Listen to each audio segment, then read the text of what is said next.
अभी आप सुन रहे हैं सृष्टि म्यूजिक शंकरपुर की शानदार प्रस्तुति।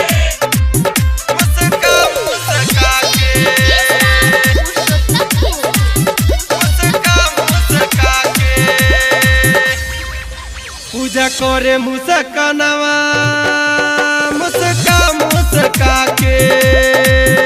पूजा करे मुस्कानवा पूजा करे मुस्कानवा मुस्का मुस्का के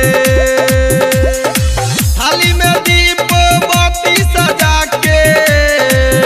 पूजा करे मुस्कानवा मुस्का मुस्का के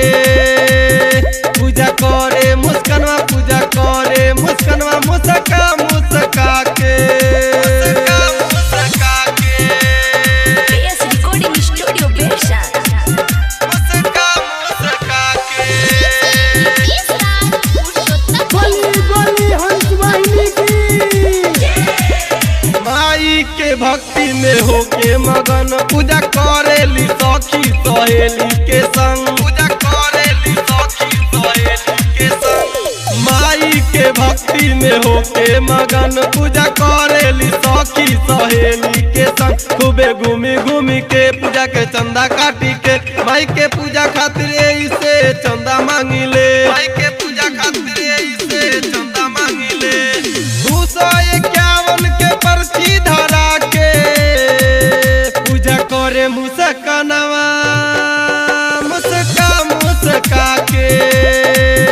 पूजा करे मुस्कानवा पूजा करे मुस्कानवा मुस्का मुस्का के अभी आप सुन रहे हैं सृष्टि म्यूजिक शंकरपुर की शानदार प्रस्तुति। मुस्का मुस्का के मुस्का मुस्का के माई के मूर्ति तोलावे के बा प्रेमी प्रकाश के असो बोलावे के बा प्रेमी प्रकाश के असो बोलावे के बा माई के मूर्ति तोलावे के बा प्रेमी प्रकाश के असो बोलावे के बा खूब प्रसादी लाई के दीप बत्ती जलाई के खूब डीजे बजाई के नाचब झूमी गाई के खूब डीजे बजाई के नाचब झूमी गाई के पंडित सुजीत झाके बोला के पूजा करे मुस्कानवा मुस्का मुस्का के पूजा करे मुस्कानवा पूजा करे मुस्कानवा मुस्का मुस्का के अभी आप सुन रहे हैं सृष्टि म्यूजिक शंकरपुर की शानदार प्रस्तुति।